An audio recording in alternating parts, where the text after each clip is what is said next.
Ганагийн сүгт давтай морил. Сонсогчдоос ирсэн хууч яриануудыг эмэгтгэн хариулж танд хүргэж байна. Танд яриулж контент болгох болсон явдал байгаа бол Instagram-ын Гана ТV хаяг руу бичээрэй.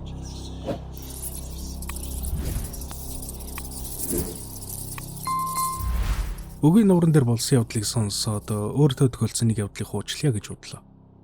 Одоогоос 10-аад жилийн өмнө би их сургуулаа төгсөөд ангийнхаа хэдэн хүүхэдтэй үгийн нуур руу 3 шөнө 4 өдрөөр явсан юм. Очиж үзсэн хүмүүс сайн мэдэх байх.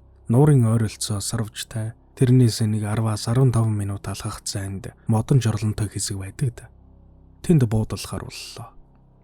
Бидний найзын маань аав ах хоёр машинтай гүргэж өгчхөд үдээс хооштой буцаад явцгаасан юм. Би тэд нэг жижиг нэг том майхан бариад хоол ундаа хийгээд үлдсэн л дээ. Би жижиг майханд нь 2 найзтайгаа орсон. Эхний оройч яах вэ? Сайхан ууцгаагаад бараг тасраад унчихсан болохоор юу ч мэдэрсэнгүй. 2 дахь орой нь унтах гээд майхандаа хөвдөж байсан чинь гадаа хүн гиншээд хажуугаар нь нуурын усны чимээ ч юм уу сонин чимээ гараад их юм. Найзаасаа сонсч гинөө гээд асуусан чинь үгүй л гин. Том майхны 2 нөхрөл гадаа заварч байна дөө гэж удаад унтлаа. Шүн дунд сэрээд үүд рүү хартал. Майхан дотор нэг өндөр хар юм багтахгүй бүхий ч гэсэн над руу цоо ширтээ зогсож байдаг юм да. Би бүр шок болоод гацчихсан. Хөдөлж чадахгүй, дууч харахгүй. Гэтэл гинэт урт харгаар сунаад миний нүүрэн дээр ирдэг юм байна. Тэгээд л жинхнээсээ сэрсэн дээ. Уг нь би дуу гаргаагүй хөдлөг үлдээ. Хажууд унтж байсан найз сэрчгээд яасаа хар дарсан юм уу гэж байна. Аахаа л гэлээ. Тэгээд зүгээр ядарсан байх гээд арай гэж буцаад унтсан. 3 дахь орой нь манайхаа хоорондоо мууталцаад гэлвэ. Юунаас ч улсан юм бүү мэд. Би хэрүүлээс нь олдох гээд ганцаараа нөгөө хол байдаг модон жорлон руу явлаа. Нар жаргах төгчгсөн байсан ч нэг хэм бодсонгүй. 5 минут гэртээ алхаж байтал араас нэг хүн дагаад ирлээ. Эргэж харсангүй. Манайхны нэг л үз дуудахгүй байхыг бодоход энэ хэд би засахна гэж бодоод алхаад л байв. Жорлонгийн хаалган нуурнаас эсрэг зүг рүү хартгал та. Тэгээд ороод би засч байтал гадаа ард талд байсан пелтан дээр шор гэт уураад ах юм. Нөгөөх чинь жорлонгийн ард би засч байгаа юм байна гэж бодоод гараад очсон. Хинч байдаггүй. Пицтал гэж бодогдсон та. Гадаа бүр харанхууч болоод ирсэн. Би таг гацаж зогсож байснаа юу ч болоогүй юм шиг мангар тайван буцаад алгачихсан. Нөгөө ардаас хүн дагаад байсан мэдрэмж жалга. Майхан хүртлэх тэр 15 минут надад 1-2 цаг шиг л урт санагдсан. Майхан руу очсон чинь нөгөө хэрэлдээд байсан хэд бөөн баяр болцгоо очихсан байж. Яасан гэсэн чи өчигдөрөөрөө усан цайгод олохгүй алга болгочихсон вискиг олчлоо. Одоо ууцгаана гэж байна. Шөнөн зүүдэнд манай найз намайг загнаадах. Чи яах гэж тэр архийг уусан юм бэ? Энэ үг нь надаас нэхэд өштэй би одоо яах юм? Гэт над руу ойрлоод байсан. Тэгж шүнжи хардарж арай гэж өглөө болголоо. Маргааш нь найзын аав ах хоёр ирээд бид тэндээс хөдөлцгөөсөн дөө. Би найзуудаа болсон явдлаа зүүдээ ирсэн ч хэнийч юу ч мэдрээгүйгээд надад итгээгүй. Манай гэр бүл бөөгийн шүтлэгтэй өвөө маань надад улаан утсаар хамгаалт хийж өгсөн байсан юм. Хотод ирээд нөгөө хамгаалтаа алга болгочихсноо мэдсэн. Хэдэн сарын дараа өвөө дээрээ очтол өвөө миний нурууг нэг сайхан манжиг даадл өнгөрсөн юу гэж хэлээгүй. Би бодохдоо тэр уул усны савдаг нь байсан байхаа гэж боддог. Уул усанд идэ бодоо өргөх ёс мэдэхгүйгээс тийм юм болсон юм болов даа л гэж бодогддог.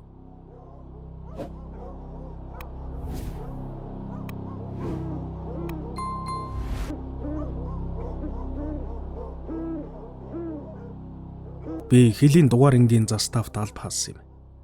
Манай цагийн манааны байр заставаас 200 гаруй метр зайтай нэлээд алслагдсан газар байдаг байлаа. Нэг шөнө 12 өнгөрөөд цагийн манаанд гарахаар явбаа. Замдаа заставын даргын түлээний амбарын хажуугаар явдаг юм. Тэр амбарын хаалга нь ямар салхихгүй байхад өөрөө нээгдэж чихраад л цаана нь төмөр салхинд хийсэж байгаа юм шиг муухай чимээ гараад үнэхээр эвгүй. Манааны байрандаа сууж байхад гадаа хүний хөлийн жимээ тод сонсогдоно. Ашгүй ээлж ирж байна гэд хүлээхээр яг хаалган дээр ирээд л хөлийн жимээ тасарч гана. Эхэндээ ч ахва айдаг л байлаа. Сүүлдээ бүр хал цэрэг болоод ороод ирээ гэж хашгираад хаалгаа онгоолгодог болчихсон байсан. Нэг удаа манай нэг хал цэрэг манаан дээрээ байхдаа 5-6 удаа буудаж бөө юм болсон юмдаг. Бидний гүүгэд очиход гаднаас нэг хүн над руу буудсан. Би өөдөөс нь хариу галсан гэж ярьж байсан ч бид нар унтж байгаад хар дарж тэгээд өнгөрцөөс юм.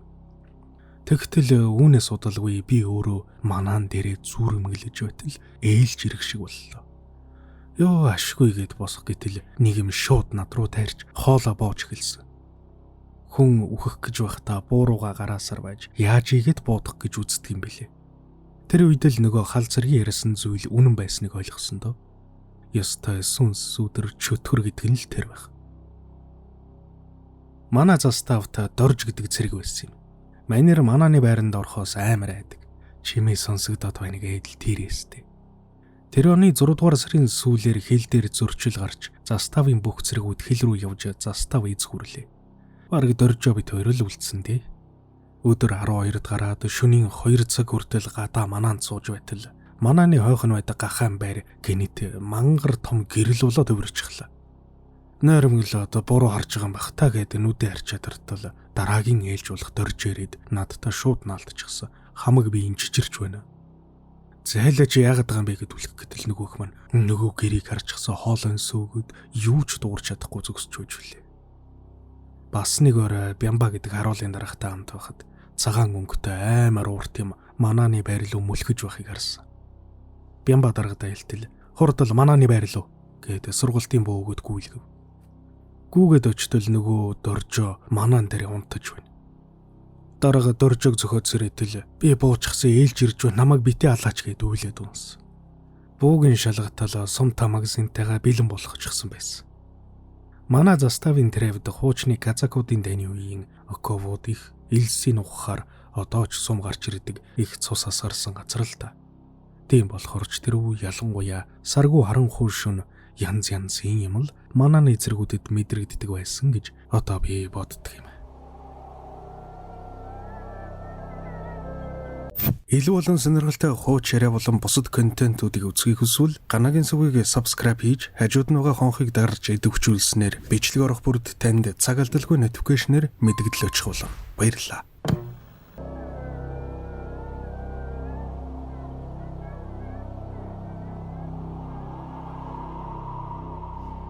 Энэ явдал хэдэн жилийн өмнө болсон юм. Тэр үед манайх хөдөө байдаг байлаа. Аав ээж хоёр сум яваад маргааш ирнэ гэд эзгүй ах бит хоёр гэртээ үлдсэн л дээ. Бит хоёр өдрөөр ээлжилж өхрөө хураадаг байсан юм. Аав ээж хоёрын явдаг яг тэр өдөр миний ээлж таарсан юмдаг. Тэгсэн чинь ахтайгаа тоглож угаад өхрөө хураахаа тааг мартчихж. Гэнэт санаад цаг харсан чинь аль хэдийн орой 8 өнгөрч гэж. Уг нь манайх өхрөө 6 цагт хураадаг байсан юм л да. Яраад л мориндоо мордоод хамаг хурдаараа давхилаа. Бэлчээр дутсан чинь манай өхрүүд хол явчихсан байв. Хайж орой 10 цагийн алдад арай гэж болоод шууд гэрэлүүгээ туулаа. Өхрийн хөлөөр тоос бужигнаад л гэрэлүүгээ явсан. Манай нутагт Могон толгой гэдэг их эвгүй газар байдаг юм. Мал амтэн тийшээ ерөөсөө гардаггүй, ойрхон буусан айлын хот шүнжин хуцаад амрадаггүй тийм л газар. Шөнө орой болчихсон байсан болохоор зам тавчлийгээд яг тэр газрын хажуугаар өнгөрсөн л дөө. Гэхдээ би өхрийнхээ хурдыг хасаад аяарах явж байсан. Гэтэл ард нэг юм дуурах шиг болж байна. Тэгэхэр нэргээд харсан газрын дунд тавьцаа нэг хар юм бүртэлцээд харагдсан. Үхэр үлдчихсэн байх таа гэд очиод харсан чи юу ч байгаагүй. Буруу харж тэгээд буцаад явж байсан чинь морь маань гинэт үргэж юмд хөөгдөж байгаа юм шиг хамаг хурдаараа тавьгсан. Арай гэж морины хамыг татаж тогтоотол дахиад л үргэж ухас хийснээ гинэт таг зогсчихсан. Би мориноос унагшихсан. Энэ хавж ивгүй дээ гэж бодогдоод л морио ташуурдсан ч хөдлөх шинжгүй. Бүр морь маань ийш тийшээ хараад бөмбөгөнтөл чичрээд яг л нэг юмд бүслэгдсэн юм шиг санагдсан. Тэгж байснаа морь маань гинэт шууд өгсүр газар руу тавьгснаа. Юу ч байхгүй газар нэг юм мөргөж унгаж байгаа юм шиг сонин зогсолт хийгээд эцэст нь бид хоёр зүгтээ ойчсон. Босоод иртэл морь маань намайг орхиод хамаг хурдаараа давхиад явчихлаа. Би чайгаад энэ газраас л холдож байвал хамаагүй гэд морины хараас гүйтэл нэг юм мөргөөд унчихлаа. Урд юу ч байхгүй байхад шүү дээ. Хамаг би чичрээд нүд бүлтгэнэд байж хөтөл юун туханд хөрөлгүй намайг 5 хар юм тойроод авсан. Гарт ташуураас өөр юм байгаагүй. Тэгэд нэгийн зөхгөө завсан алга болчихж байна. Тэгснээ тэр 5 зүйл нэгдэж нэг том бүхэл болоод яг урд минь тас хар биетэй цагаануудтай өндөр зүйл гараад ирэх шиг болсон доо. Харахад тийм аймар биш. Яагаад ч юм зүрх түгшээд хамаг би чичир цалгалж байснаа гинэт уур хүрээд явчихдаг юм байна. Тэгсэн чинь л би чичирхээ болоод гар хөл хөнгөрөөд яавалж яагээд ташуураараас авч гарсан да. Нэг мэдхнээ ташуур хугарчихсан би газар хий саваа зогсож байсан. Тэгээд ил хамаг би минь янгина толгой дайвалзаад ухаан болортоод ойччихсан доо. Нэг сэрсэн сумын төв эмлэгт хэвтэж байна. Хит оног юу ч санахгүй байснаа гинтэл нөгөө шөн тохиолцсон юм орж ирээд шүнж 50 унтхаа байл. Аав ээж хоёр намайг бүүд үзүүлсэн чинь хараа бүрийн үед буруу газараараа явсан байна гэдгээс өөр юм хэлээгүй гэсэн. Дараа жил манайх малаа зараад төв бараадсан да.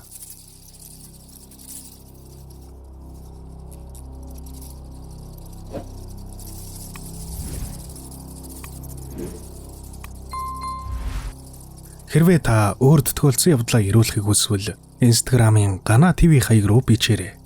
Таны крилэр цэгцтэй алдаагүй хэмэл оюун ухаанаар биш зөвхөн өөрөө бичсэн бичвэрийг уншиж үзээд газар ус хүний нэр онцгийг нь өөрчлөөд оруулах болно. Маш олон хүн болсон явдлаа явуулж байгаа учраас мессеж бүрт тэр дор нь хариу өгч амждаггүй. Гэхдээ заавал хариу мессеж voice явуулдаг шүү. Баярлалаа. Дараагийн дугаараар уулзцгаая. Миний оруулж буй бичлэгүүдийг цагаалдалгүй, алгасалгүй үзхийг хүсвэл subscribe дарж, хажууд нь байгаа хонхыг дарж идэвхжүүлээрэй.